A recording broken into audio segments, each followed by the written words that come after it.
سلام دوستان، من مستر دیوا هستم از چنل الف تا بی نهایت بورس. میخواستم بهتون روانشناسی کندل ها رو بهتون بگم. اگه اینترنت یاری کنه. خب بکنید روانشناسی واسه کندل ها شروع کنیم از همین کندلی که روشیم، این کندل تی. توی کندل تی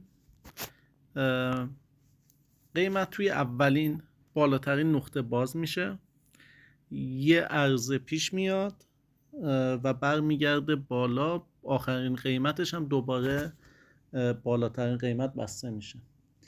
این معنیش اینه که یه عده نوسانگیر یا یه عده کسایی که میخواستن از سهم برن بیرون توی این کندل فشار عرضه رو یه مقدار زیادش میکنن و باعث میشه که صف بریزه.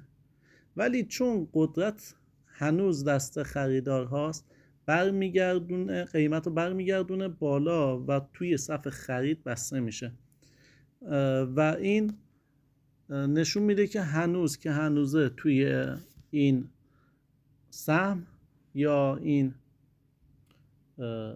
حالا ارز یا هر چیز دیگه قیمت به سمت بالا هستش و قدرت خریدارها بیشتر هستش.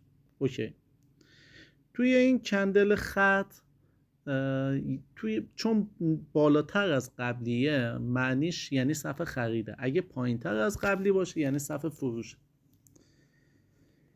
وقتی که قیمت اولین، آخرین، کمترین و بیشترین قیمت یکی هستش، کندل خط ایجاد میشه و این کندل نشون میده که انقدر قدرت توی تقاضای این سهم بالا هستش که حتی ریالی پایینتر عرضه نشده، یعنی صف خرید اصلا عرضه نشده و نشان از قدرت زیاد سهم هستش.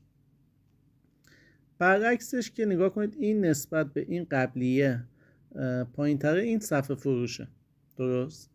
اینم دقیقاً برعکس این داستان، اینکه قدرت انقدری دست فروشنده هستش که اصلا خریدار زورش نرسیده که صف فروش از بین ببره و یک ریالی بالاتر حتی خرید کنه. درباره اینکه روز قبلیش صف خرید بوده این صف فروش، میتونسته اتفاقاتی از قبیل اخبار خیلی بد یا اخبارهای یهویی یا یه اتفاقی واسه اون شرکت یا رسیدن به یه مقاومت قوی که نمیتونسته بشکونه، ولی بیشتر بابت یه اتفاقی واسه اون شرکت افتاده باشه اصولا این کندل زده میشه. بریم کندل بعدی. کندل قرمز با سایه بالا، این توی این قیمت باز شده، بالا رفته و در نهایت یک کمترین هم زده، بعد آخرین قیمت نزدیک به کمترین بسته شده. این موقعی که توی اینجا باز شده، توی پیشگشایش یه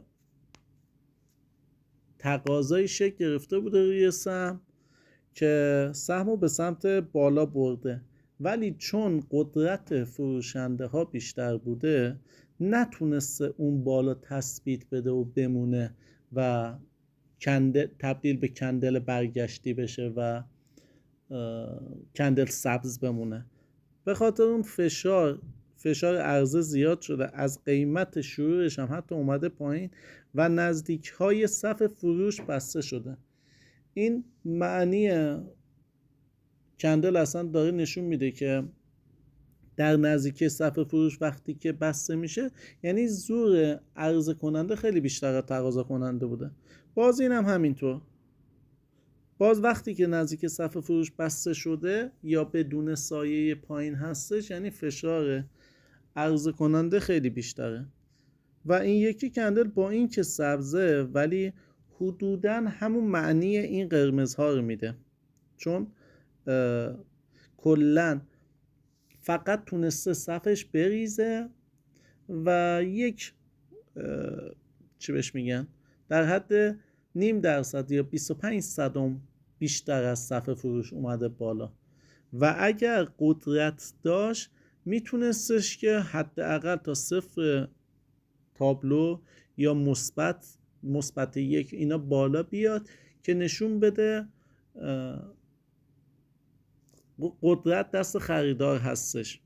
پس رنگ سبز ملاک بر قدرت یا صعودی بودن سهم نیست. اوکی. توی اینجا توی این کندل دقیقاً توی کمترین قیمت، یعنی نزدیک به -3 باز میشه تا یه لحظه تا -3 میره و دوباره برمیگرده به سمت بالا و حتی اشتباه نکنم تا نزدیکی های -3 بالا رفته ولی نتونسته، یه سولوش -1 بسته شده. اوکی. این نشونه از قدرت توی صعودی بودن این کندل هستش. این که اولا نذاشته توی صف بمونه و برگشته به سمت بالا کندل رو سبز کرده، این خودش یک بحران مثبت. یه بحران مثبت دیگه این که تا -3 رفته بالا و یه بحران مثبت دیگه این که بالای 0 تابلو این بسته شده و نزدیک های بیشترین قیمتی که دیده بوده است. و توی این کندل قیمت میاد روی نزدیک به 0 تابلو، نزدیک به 1 تابلو باز میشه، 0.5% میاد پایین، یعنی حتی به 0 تابلو هم نمیرسه، چه برسه به منفی، و برمیگرده میره برای صف خرید. این نشون از تقاضای بالا توی این سهمه. باز این کندل دقیقاً مثل کندل تی قدرت زیاد فروشنده نسبت به خریداره. از بالاترین قیمت -3 گرفته و برده تا -3. حالا اون سایه پایینش میگه -2.97 ولی 2.97 با 3 خیلی فرقی نمیکنه و نشون میده که خیلی قدرت فروشنده بیشتر بوده.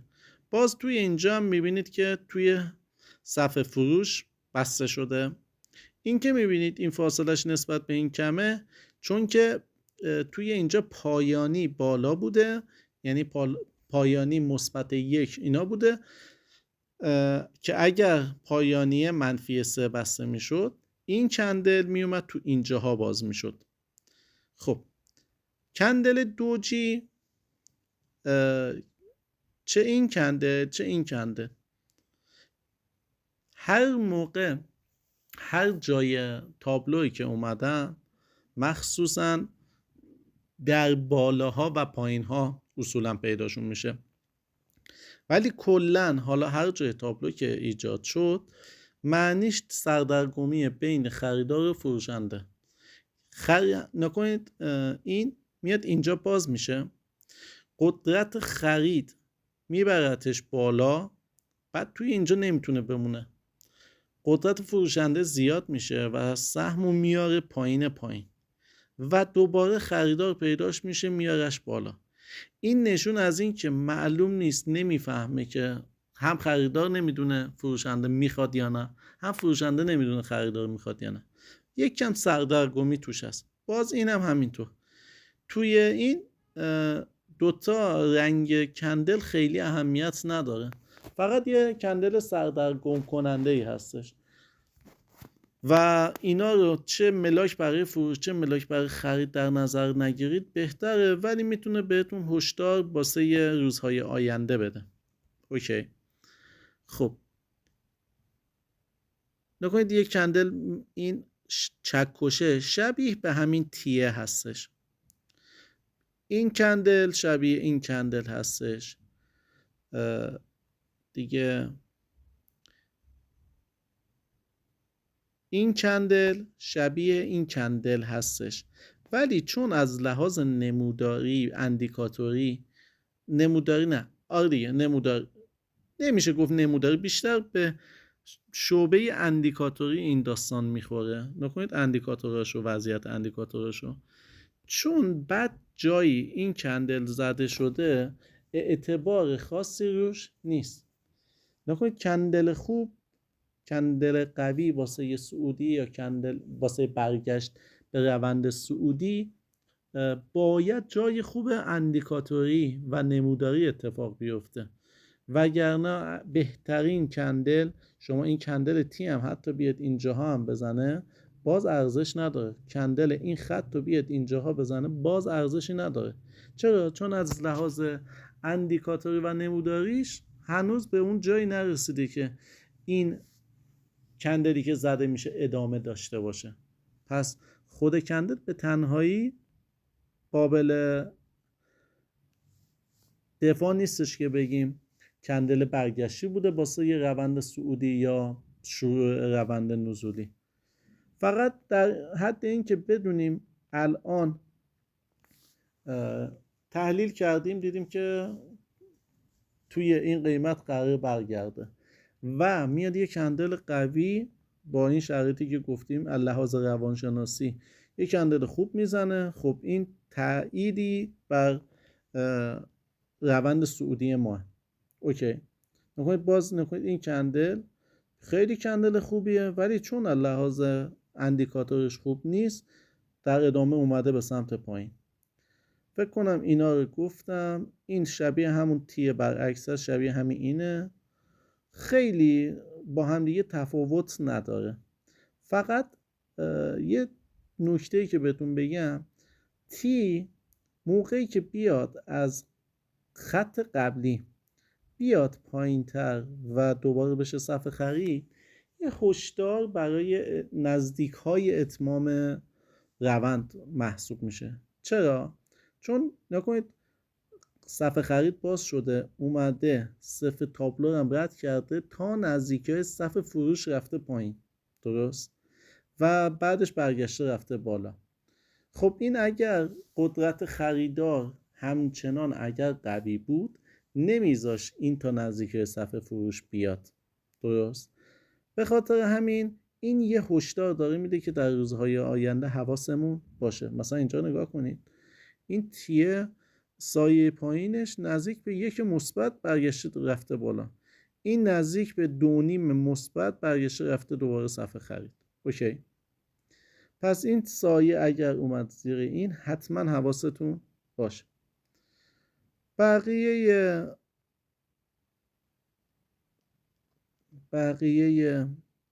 کندلا هم حدوداً شبیه همن. فقط یه نکته دیگه این که نگاه کنید، موقعی که یه سایه بالای زیادی میبینه بعدش میاد میشه صف فروش، این نشونه از خوب نبودن کندله. اما اگر یه سایه بالا بزنه بیاد پایین و پایینم یه سایه داشته باشه که صف فروش نشه توی قرمز، میتونید به عنوان این که فرداشو نگاه کنید، یعنی چی بهش میگن ایناش، مثل این اگر اینجوری مثلا پیش اومد، حالا این با سایه بالای بیشتری، خود این نه، فکر کنید اینجا باز میشده، سایه تا اینجا میومد پایین و اینجا یه سایه میزد، این یعنی زورش نرسیده فروشنده اینو صف فروشش کنه. اوکی، این میگه که فردا پس فردا منو زیر نظر بگیر، شاید حالم خوب شده باشه، ولی به شرط اینکه اندیکاتوراش در وضعیت خوبی قرار گرفته باشن. اوکی،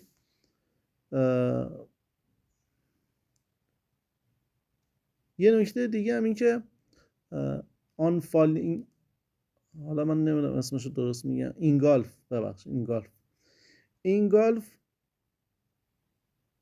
خیلی مهمه. اینگالف بودن ها خیلی توی اندیکاتورها میتونه، توی کندلا میتونه کمکتون کنه. مثلا نکنید این از بالای این باز شده تا پایین این بسته شده، درست؟ یعنی کامل این محدوده قرمز کرده، بعدش نکنید چه شدت ریزش زیادی داره، یا اینو نگاه کنید چه شدتی داره. موقعی که اینگالف یا اینجا نکنید این از پایین تر از این کندل باز شده، بالای این کندل هم بسته شده، همین اینجا شروع شده درجا زده و به سمت بالا رفته. یا بازم نکنید این نزدیک به اینگالف انگار بسته شده، یعنی بالای این. حالا من نمیدونم اسمشو من درست میگم یا نه، چون من با اسما زیاد کاری ندارم، من سعی میکنم شکلا رو یاد بگیرم. ولی به صورت کلی منظورم اینه که پایین توی سبز پایین تر از کندل قبلی و بالاش بسته بشه، پایین ترش باز بشه و بالاترش بسته بشه. توی قرمز بالاتر از کندل قبلیش باز بشه و پایین ترش بسته بشه. امیدوارم ساده گفته باشم و فکر کنم خیلی طولانی شد، ولی یکم تمرین کنید منظورم رو متوجه میشید.